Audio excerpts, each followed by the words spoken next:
수요 채플에 참여하신 여러분을 주님의 이름으로 환영하고 축복합니다. 우리 다 함께 묵상 기도하심으로 수요 예배를 시작하겠습니다.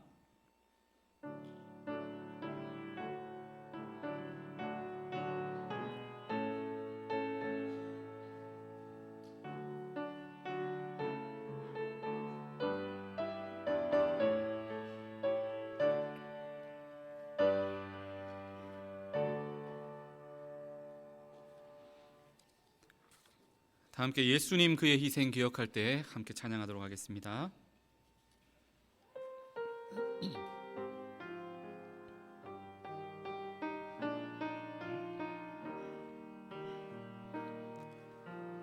예수님 그의 희생 기억할 때 자기 몸 버려 죽으신 주 나 항상 생명 주신 그 은혜를 마음에 새겨 봅니다. 마음에 새겨 봅니다. 주 달리신 십자가를 내가 볼 때 주님의 자비 내 마음을 겸손케 해 주께 감사하며 내 생명 주께 드리네. 이제는 저 높은 곳에 앉으신 하늘과 땅에 왕 되신 주 나 이제 놀라운 구원의 은혜 높여 찬양하리라. 높여 찬양하리라.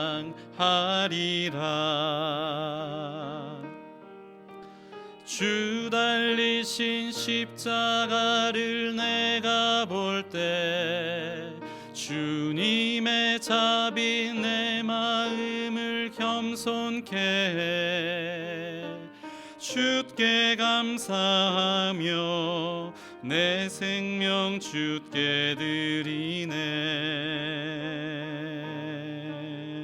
감사드리리 주의 십자가 감사드리리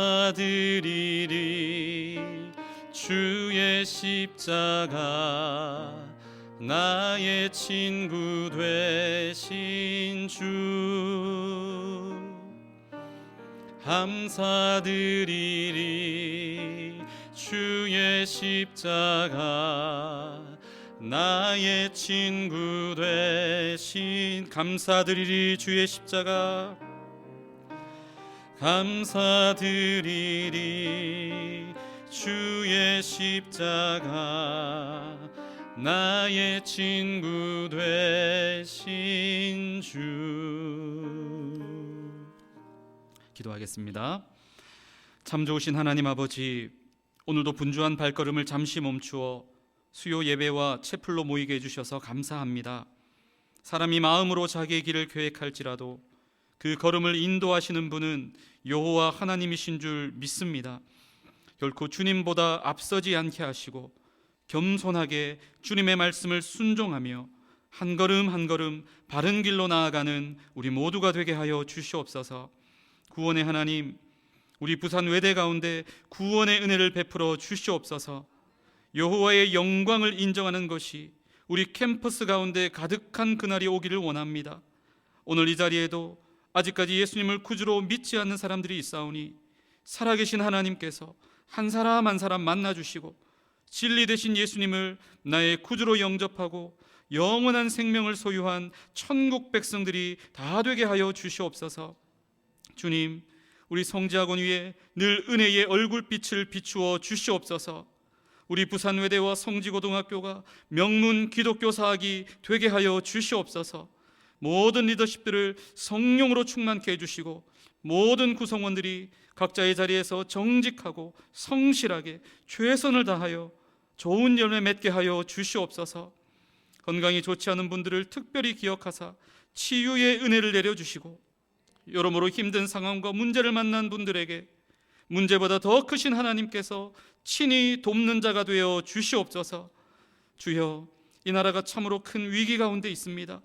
침몰해 가는 것 같은 이 나라를 살려주시고 공의의 하나님께서 이 땅을 회복시켜 주시며, 무엇보다도 우리 청년들과 다음 세대들이 하나님 안에서 소망을 품고 살아갈 수 있는 자유 대한민국 되게 하여 주시옵소서. 진리 되신 하나님, 오늘도 주님의 말씀을 함께 상고합니다. 우리의 마음밭이 좋은 밭과 같은 마음이 되게 해주시고, 뿌려진 복음의 씨앗들이 우리의 심령 속에서 30배, 60배, 100배로 열매 맺게 하여 주시옵소서. 감사드리며 이 모든 말씀 우리 주 예수 그리스도의 이름으로 기도하옵나이다. 아멘.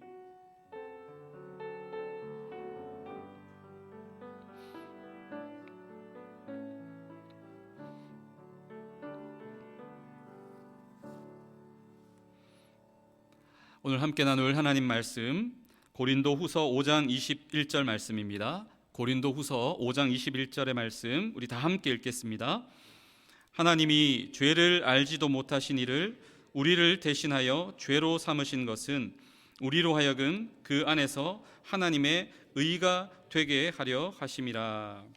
아멘. 오늘은 참 사람이요 참 하나님으로 오신 예수님이라고 하는 제목으로 하나님 말씀 증거하도록 하겠습니다. 조금 전에 우리가 함께 읽었던 고린도후서 5장 21절의 말씀, 이 말씀을 조금 더 풀어서 설명하면 이렇게 됩니다. 하나님이 죄를 알지도 못하신 이 예수 그리스도를 우리를 대신하여 죄로 삼으신 것은, 죄로 삼았다는 말은 죄를 갚기 위해 대신 희생당하시는 대속물로 삼으셨다는 거고요, 우리로 하여금 그 안에서, 예수님 안에서 하나님의 의가 되게 하려 하심이라. 하나님의 의가 되게 하신다라고 하는 말은 죄값을 지불한 후에 자유케 된, 그 죄로부터 자유하게 된 사람이 되게 하기 위해서 예수 그리스도가 우리의 죄를 대신하여서 대속물로 죽음을 당하셨다, 그런 뜻입니다. 여러분, 우리 모든 사람은 죄인입니다.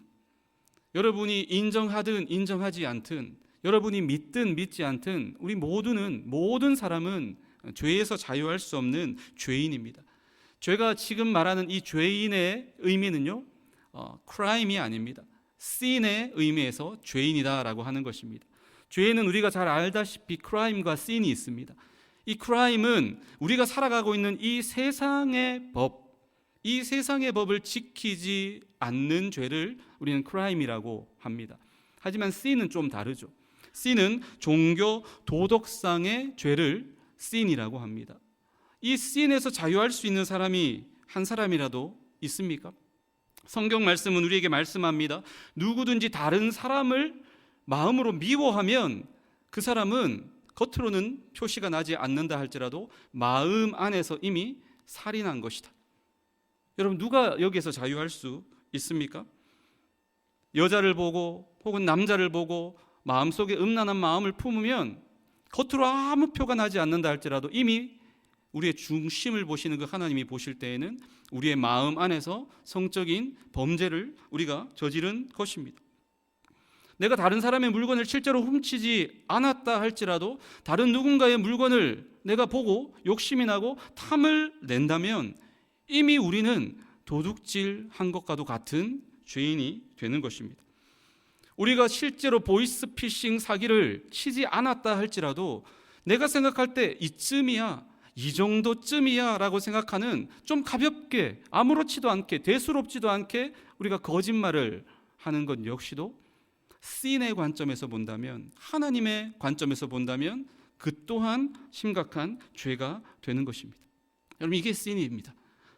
이 죄에서 과연 자유할 수 있는 사람이 누가 있습니까?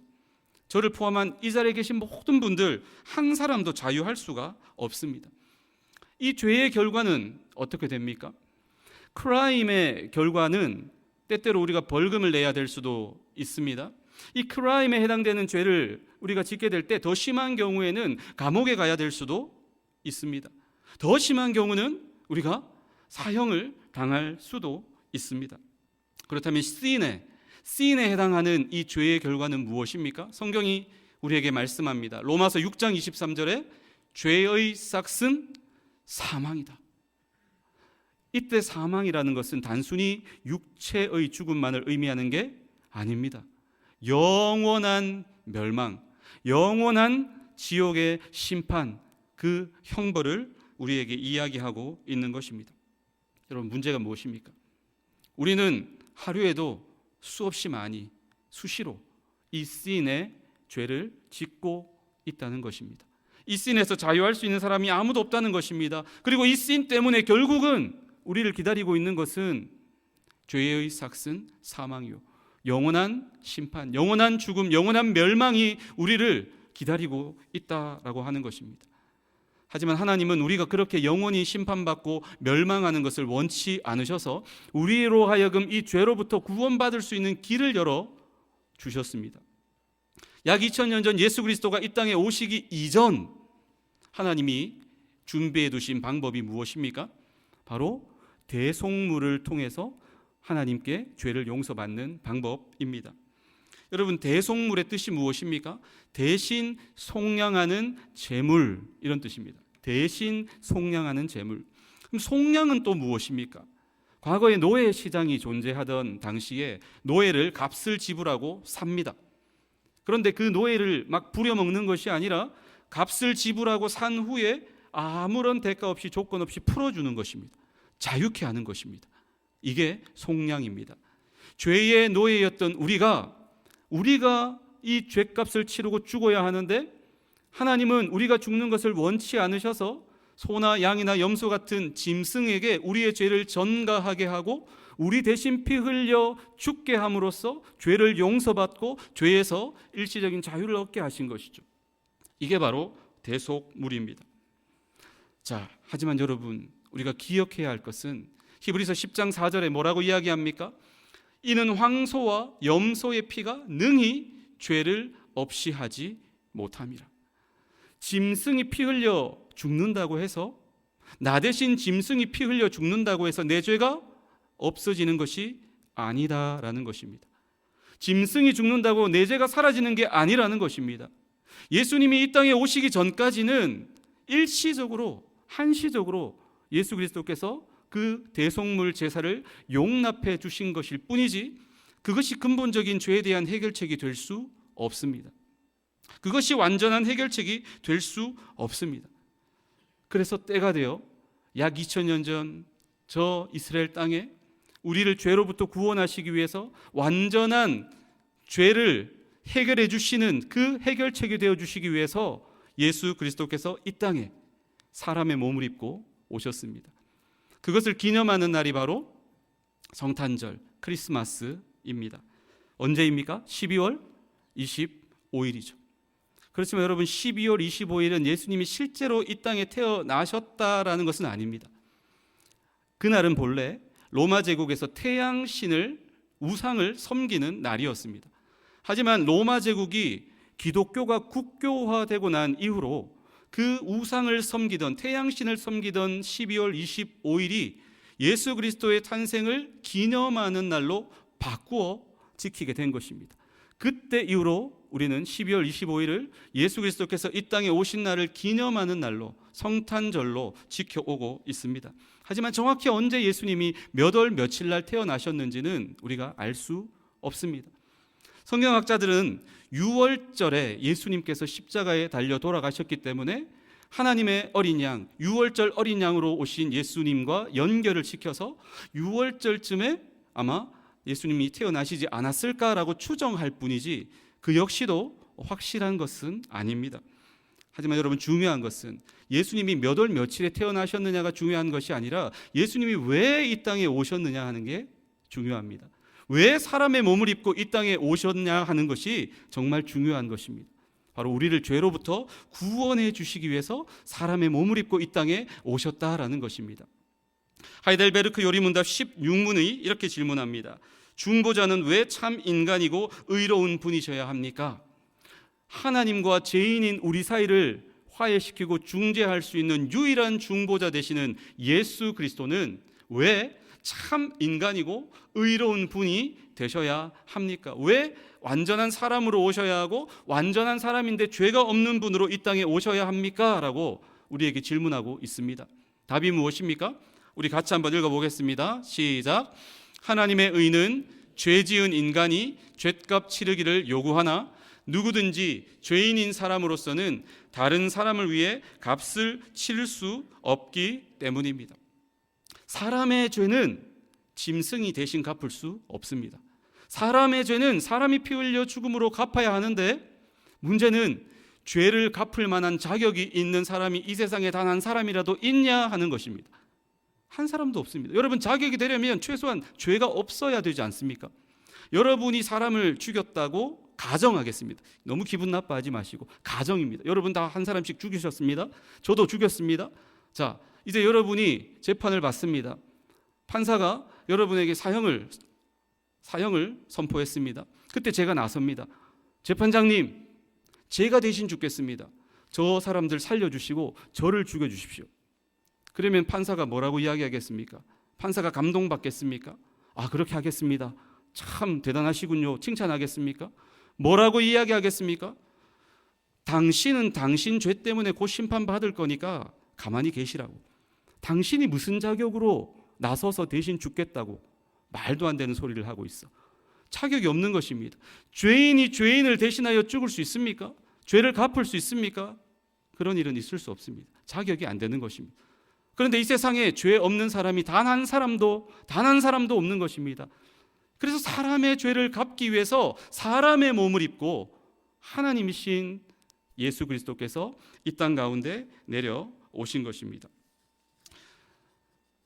예수님은 사람의 죄를 갚기 위해서 반드시 사람의 몸으로 이 땅에 오셔야 했고, 사람의 죄를 갚기 위해서는 죄 없는 사람으로 오셔야 하기 때문에 우리가 사도신경에서 신앙으로 고백하는 내용처럼 이는 성령으로 잉태하사 동정녀 마리아에게 나시고 수처녀의 몸에 결혼한 남녀의 부부관계를 통해서 잉태되신 것이 아니라 수처녀의 몸에 초자연적인 방법으로 성령에 의해서 임신이 되시고 그렇게 태어나셨다라고 하는 것입니다. 하지만 이 사실을 믿지 않는 세상 사람들은 믿지 않죠. 부인하죠. 아니, 뗀 굴뚝에 연기 나는 법이 없다. 그게 말이 되는 소리냐? 남녀의 성적인 관계가 있었기 때문에 임신이 되고 그렇게 해서 예수님도 태어나신 것이지, 무슨 말도 안 되는 수처녀의 몸에 임신이 되고 이 땅에 태어날 수 있냐, 이렇게 따집니다. 근데 여러분, 하나님이 하신다면 이 일이 어려운 일일까요? 어렵지 않습니다. 불가능이 없으신 하나님이 하신다면 이 일은 얼마든지 가능한 일이고 또 반드시 이 일을 하셔야만 했습니다. 누구 때문입니까? 그런 일이 어디 있느냐라고 따지는 바로 그 사람 살리기 위한 도구로 죄 없는 사람으로 이 땅에 오셔야만 했기 때문에 이 수처녀, 동정녀의 몸에 잉태되시는 하나님의 지혜를 쓰신 건데, 그것도 알지 못한 채 그런 일이 어디 있냐라고 불신하며 하나님께 원망하며 오히려 따지고 있는 그런 모습들을 우리는 보게 됩니다. 그렇지 않습니다. 이것은 하나님의 지혜입니다. 그리고 하나님의 우리를 구원하기 위한, 죄로부터 건져내시기 위한 하나님의 엄청난 사랑이 담겨있는 이 사역이 바로 동정녀 마리아의 몸에 예수님이 잉태되시고 태어나신 것인 줄 믿습니다. 그렇게 예수님은 사람으로 이 땅에 오셨습니다. 그런데 여러분, 놀랍게도 예수님은 우리와 똑같은 완전한 사람의 몸을 입고 이 땅에 오셨는데 동시에 예수님 안에는 하나님의 본성, 하나님의 신성이 여전히 머물러 있었다는 것이죠. 잘 들으셔야 합니다. 여러분, 예수님은 참 사람이십니다. 이 말은 곧 예수님은 100% 사람이라는 이야기입니다. 그런데 동시에 예수님은 참 하나님이십니다. 100% 하나님이라는 말씀입니다. 아니, 목사님, 이게 말이 됩니까? 그렇게 속으로 생각하시는데, 여러분, 인간은 100 더하기 100은 200이죠. 100 더하기 100이 되시는 분이 예수 그리스도다라는 말씀입니다. 아니, 세상에 그런 법이 어디 있습니까? 세상에 그런 법은 없습니다만 하나님의 신비에 속한 영역입니다. 이 부분을 우리가 따질 것이 아니라 이 부분을 우리가 겸손하게 믿음으로 받아들여야 할 하나님의 신비에 속한 영역입니다. 그분이 예수 그리스도입니다. 참 사람이시면서 동시에 참 하나님이 되시는 분, 인성과 신성을 한 몸에 가지신 유일하신 구원자, 그분이 바로 예수 그리스도이십니다. 그런데 이것을 인간의 이성과 논리로 설명하려다 보면 오류에 빠지는 것이죠. 아리우스라고 하는 사람, 그 이단은 이렇게 이야기했습니다. 예수님의 신성을 부인했습니다. 예수 그리스도는 우리와 똑같은 사람일 뿐이다, 하나님이 아니다, 신이 아니다 라고 부인했습니다. 또 반대편에 있던 사람도 있었습니다. 말 같지 않은 소리 하지 마라, 예수님은 하나님이실 뿐이다, 100% 하나님이실 뿐이지 예수님은 전혀 사람이 아니다, 이 땅에 나타나신 것도 십자가에 달려 죽으신 것도 그냥 환상일 뿐이다, 가짜로 나타나신 것이다. 이걸 가현설이라고 하는데 그렇게 주장하는 사람도 있습니다. 어떤 사람은 좀 절충안을 내세웁니다. 50%는 사람이고 50%는 하나님이다, 우리 좀 그렇게 하자. 그리스 로마 신화에 나오는 반신반인의 어떤 존재처럼 예수님도 그런 존재 아니겠는가, 그렇게 주장하는 사람도 있습니다. 또 어떤 사람은 본래 사람이었는데 예수님이 어느 순간 하나님의 양자로 택함을 받으면서 하나님으로 승격되신 사람이다, 승격되신 분이시다, 이렇게 인간의 논리와 이성으로 예수님을 자꾸 설명하려고 하는데, 여러분 이렇게 되면 다 이단이 됩니다. 오류에 빠지게 됩니다. 여러분 100 더하기 100이 100이 되시는 분이 예수 그리스도이십니다. 참 사람이요 참 하나님이 되시는 분이 예수 그리스도이십니다. 그렇다면 궁금함이 생기지 않습니까? 하이델베르크 요리문답 17문이 이야기합니다. 중보자는 예수님은 왜 동시에 사람인 동시에 참 하나님이셔야 합니까? 왜 100 더하기 100이 100이 되시는 분이셔야만 합니까? 답이 무엇입니까? 같이 읽어봅니다. 그의 신성의 능력으로 하나님의 진노의 짐을 그의 인성에 짊어지시며 또한 의와 생명을 획득해 우리에게 돌려주시기 위함입니다. 반드시 예수님은 사람의 죄를 갚으시기 위해 사람의 몸을 입고 오셔야 했지만, 여러분 예수님이 죄를 갚기 위해 달리신 그 십자가의 무게는요, 한 사람의 죄의 무게가 아닙니다. 예수님 단지 한 사람의 죄의 무게를 그 십자가에서 짊어지신 것이 아닙니다. 온 인류의 죄를, 모든 인류의 죄를 예수님이 홀로 짊어지셔야 했습니다. 그건 단순한 인성만으로 감당할 수 있는 스케일이 아니라는 것입니다. 신성을 가지신 하나님이셔야만 모든 인류의 죄를 단번에 해결하실 수 있다라는 것입니다. 그래서 반드시 예수님은 인성과 함께 신성을 가지신 분이셔야 했다라는 것입니다. 자, 여기까지 여러분 이해가 되셨습니까? 예수님은 사람의 죄를 갚기 위해서 사람의 몸을 입고 이 땅에 오셔야 합니다. 죄인을 대신해서 죄를 갚으시기 위해서는 죄가 없으셔야 합니다. 모든 인류의 죄를 해결하시기 위해서는 인성과 함께 신성 또한 가지고 계셔야 합니다. 제가 이렇게 지금까지 여러분에게 말씀드렸습니다. 그런데 여기서 궁금한 점이 있습니다. 그런데 왜 예수님은 아기로 이 땅에 태어나셨을까?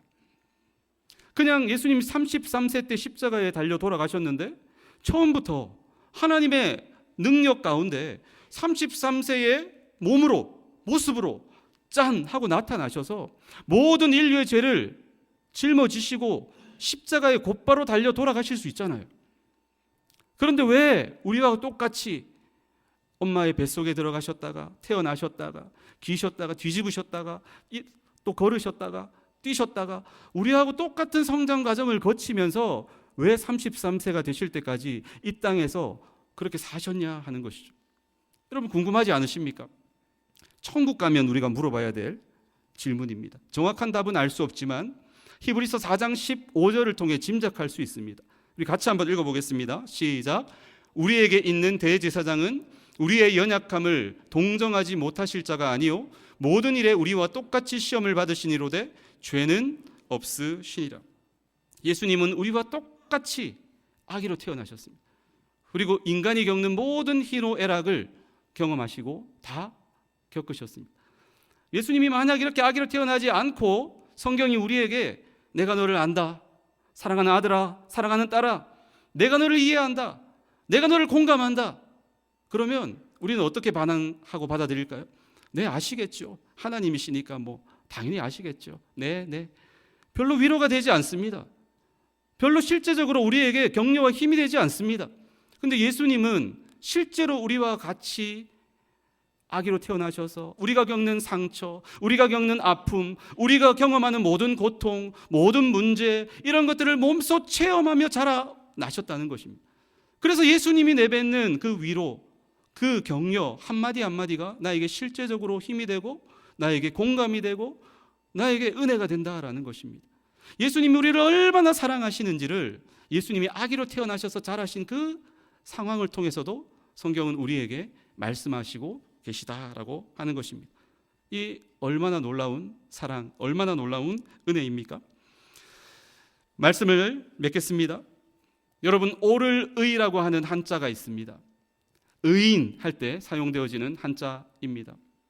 그런데 여러분, 이 오를 의자는 양양자와 나아자가 합쳐진 말이라는 것을 아십니까?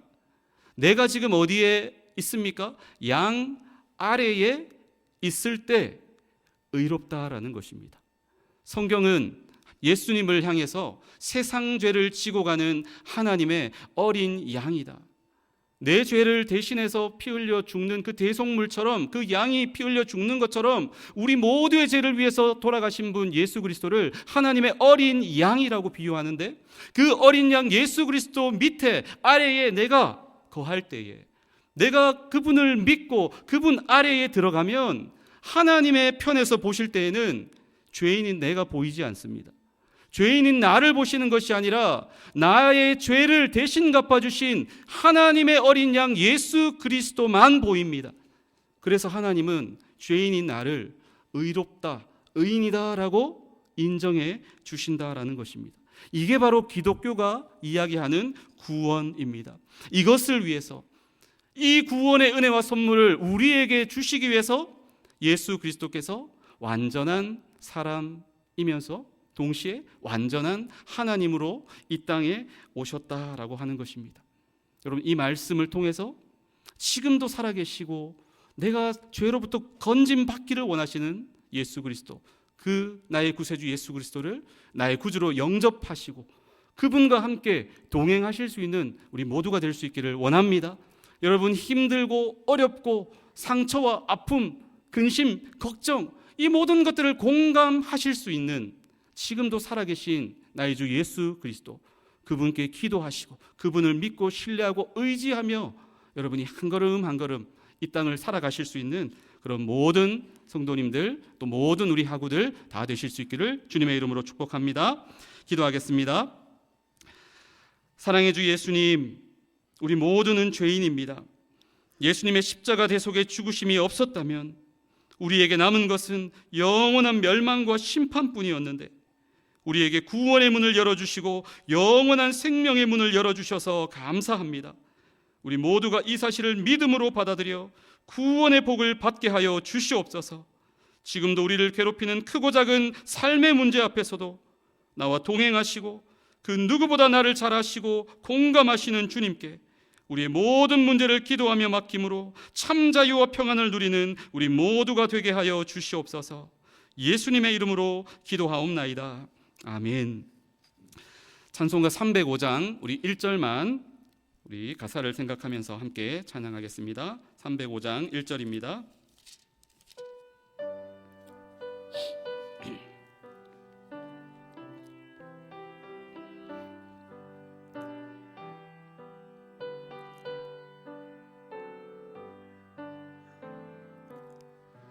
나 같은 죄인 살리신 주 은혜 놀라워,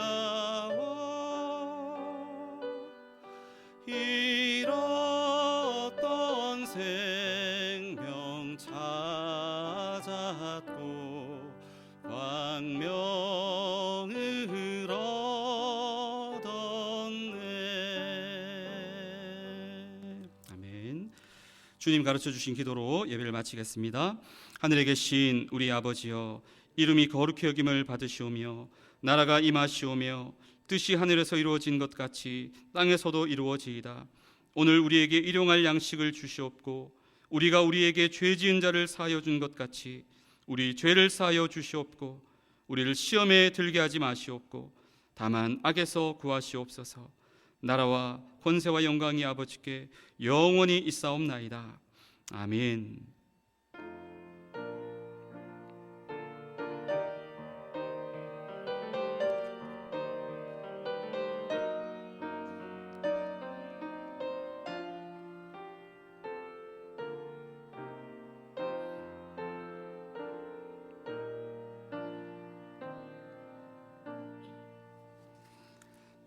예배를 마쳤습니다. 안녕히 돌아가시기 바랍니다.